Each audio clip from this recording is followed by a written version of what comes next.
Welcome back. વડોદરામાં શહેરમાં ભારે વરસાદથી વિશ્વામિત્રીના પૂરે વિનાશ વેર્યો હતો. શહેરના અનેક વિસ્તારોમાં પાણીનો ભરાવ થયો હતો. વિશ્વામિત્રીના પૂરે વેરેલા વિનાશથી શહેરના અનેક વિસ્તારોમાં તેના ઘરોમાં પાણી ઘૂસી ગયા હતા. ઘરોમાં પાણી ઘૂસતા લોકોની ઘરવખરી બરબાદ થઈ ગઈ હતી. ત્યારે શહેરમાં પૂર બાદ કેશડોલ અને ઘરવખરીની સહાય આપવાની સરકારે જાહેરાત કરી હતી.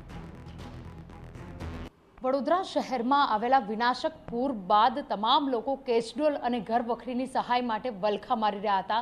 તેવાની વચ્ચે જે રીતે વાત કરીએ, વડોદરા શહેરની અંદર કેશડોલ અને ઘર વખરીની સહાય માટે વહીવટી વિભાગની અનેક ટીમો કામે લાગી હતી.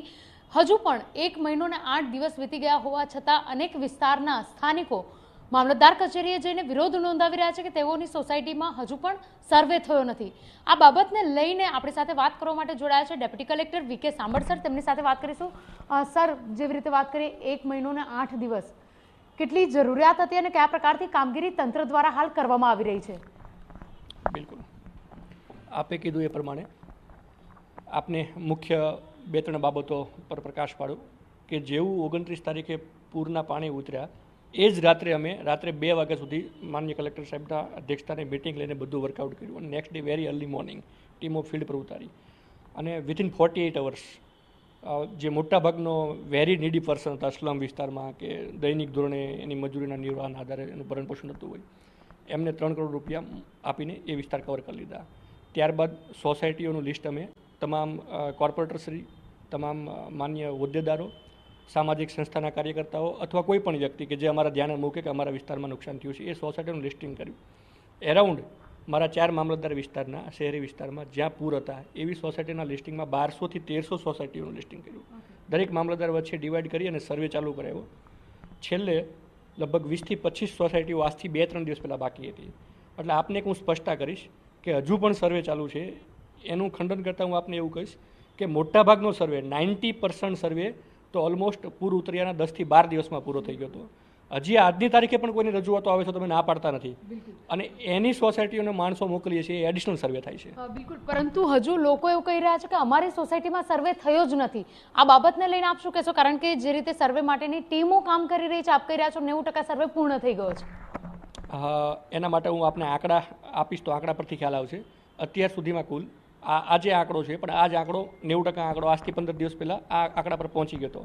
2,77,949 વ્યક્તિઓ અને 7.58 કરોડ કેશ ડોલ અને ઘરવખરી કપડાં સહાય કે જેમાં 5,000 રૂપિયા આપણે આપીએ છીએ પર ફેમિલી, એટલે 5,000 એ અને પહેલાં 1200 થી 1500 એટલે 6500ની આસપાસ એમાઉન્ટ, એવા 65,976 ફેમિલી, કુલ રકમ 32.98 કરોડ.